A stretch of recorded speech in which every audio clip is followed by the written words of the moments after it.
Moving on to the DC side, Flash. One thing you'd change. I'm going to go first here. You should. Okay.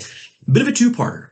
Oh boy. Okay. We're going to call this 1A and 1B. So I'm fudging here a little bit, but they are very much related. So time travel with the Flash. Okay. Bit of a hot take here.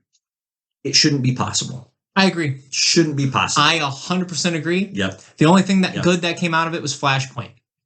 And even that, was milked. Yes. 100% milked. Yes. So, I don't want time travel.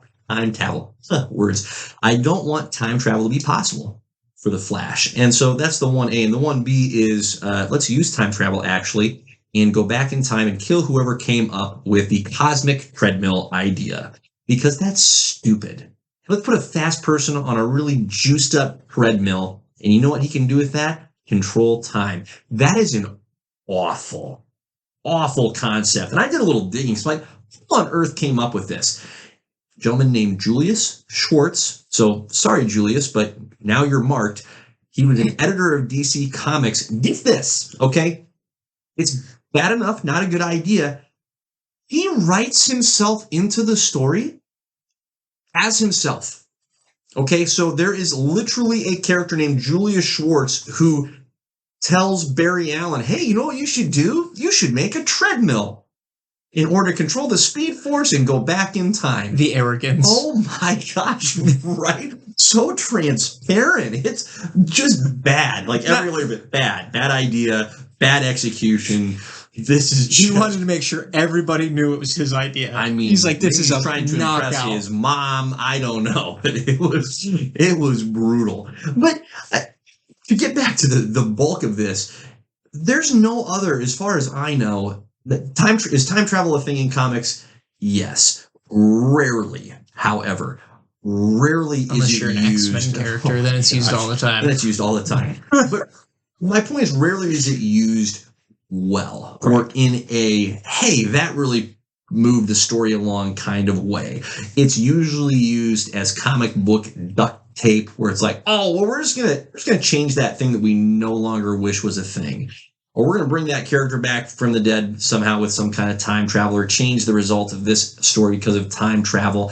Also, what other character in comics uses speed as the foundational element for how to go back in time? It's just a non-starter. Yeah, for me. And time travel in general is really froggy, and so you got to be so careful when you use it. But I really wish that with Flash, he has so many. Here's the other part of this. Okay, he has so many phenomenal abilities that come with his ability to be a extraordinarily the fastest man alive. The fact that he can vibrate his body and phase through physical objects is absolutely wild, right? So if we could just get away from the time travel piece, it would allow for more time, energy, and emphasis to be on the attributes of the Flash that are actually the most fascinating and worthwhile. Let's just get away from this time travel nonsense. Well, isn't it also kind of contradicting to Barry as a character to want to go back and change time? Because, you look at, Injustice is a great example. Batman tells Barry, he's like, you need to go back in time and change it. And he's like, we don't know if this is going to be better or worse if I do that. I'm not doing that. Right. He's like, it's got to be better. He's like, I don't think it can be. Yeah. So, I agree. I just think there's too much that has, over the course of the character's history, there has been an imbalanced amount of just baggage that has come from all the time travel shenanigans that the Flash and other. So when I say the Flash, I tend to mean Barry Allen, but really Wally West is just as, if not more significant. Bart Allen, it just gets super messy. And even his adversaries, Dr. Zoom, Eobard Thawne, the Reverse Flash, it's just a yucky mess. It's let's clean it up. Let's just take the time travel out of this. And I think we would be much, much better off. So that's my take on the Flash. That's the one thing I would change. For me, my thought process started with the fact that there are too many Flashes. There are too many Flashes, just like there are too many Green Lanterns. For me, I don't think DC handles legacy characters very well because they'll introduce another one and then they'll always bring back the original, and then you have they're all floating around and everybody's wondering, well, where's that version? Essentially. Flash is one of the main ones. So what I would change, I think Barry and Wally's roles need to change in DC. I would have preferred Barry to stay dead after his sacrifice. You do find out later that when he comes back, like, he is like the Speed Force. Like, when he became the Flash, that's when the Speed Force originates. I would have actually liked to see Barry turn into almost like this mentor role for all the other speedsters, but he kind of lives in the Speed Force. He's no longer allowed to like be a hero because has to make sure and maintain the Speed Force so that everyone else can use their powers efficiently, right? Just to see them have those speed moments where they're thinking, and it's pretty much just a one-on-one talk with Barry before they do it, and he's just like, are you sure this is what you want to do? Blah, blah, blah, blah, blah. So this voice of reason that just constantly with the Speed Force. And then also, like, for villains, right? If they're using the Speed Force, he can also talk to them as well and be like, this is a terrible idea. I don't know why you're doing this. So I would like to see Barry take on that mentor / guardian role, essentially.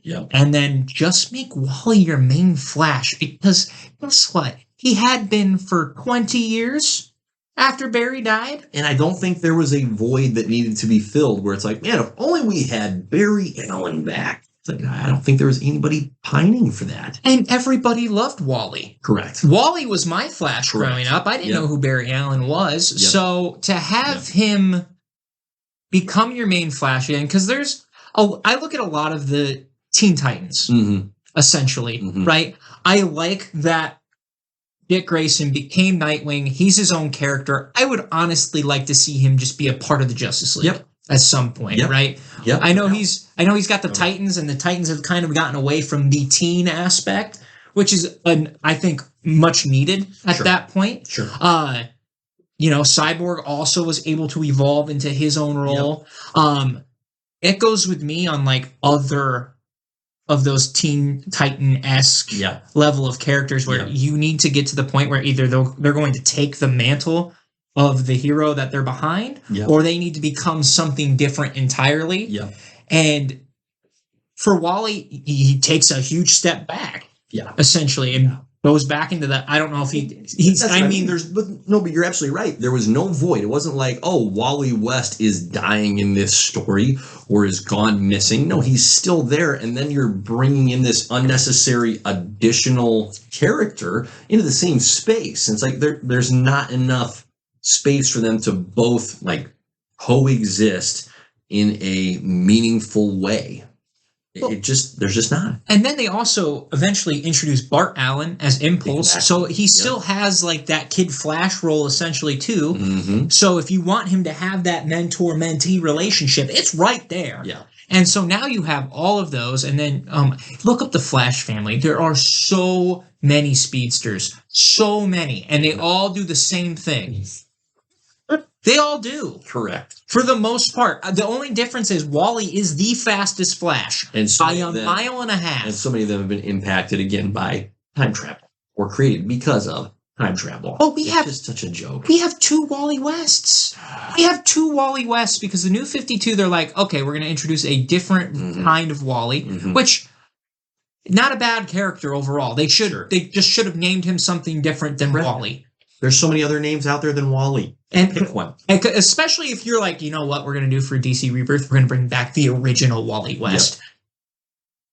It doesn't make sense. No. I'm sorry. That's stupid. That doesn't make any sense at all. You should have just named because you already put that Wally West, the new one, at a disadvantage by calling him Wally West. Correct. Keep the last name. That's great. Should have been something different. There's no doubt. So that's my thing. I think the Flash family as a whole needs a shake-up on positions and all that stuff, right? I'm okay with Barry being happy with Iris. That's fine. That's fantastic. But at the same time... as an active speedster. Correct. I like that idea of his hands are too full with the Speed Force. Correct. To where he can't... Like, if he were to leave his duties... everyone's screwed. Right. Right. So that's where I'm at. Right. with it. He has to respect the limitation, or the Speed Force disappears, and now you go from multiple speedsters to none of them. Interesting. And even on top of that, though, too, have the Speed Force have something where if the Speed Force no longer exists, something happens with Earth and it tears everything apart. Sure. Right? Just make it make sense so he has to be there. Clear. Because if he just gives up and is like, everybody, you guys don't need powers, right? Right. Like, no, but catastrophic where someone has to be in that role. I mean, I think it can be really similar to what we saw in the Loki TV show, right? Where Loki ultimately had to take on the mantle as the god of stories because someone had to be in the He Who Remains or King seat. Otherwise, it all crumbles. And so I think without question, there are those types of roles. And that would make so much sense if you were wanting to keep Barry Allen around as that legacy character. It's like, there you go. There's his fit. That's where he can be and still chime in every so often. agreed. Yeah, totally agree.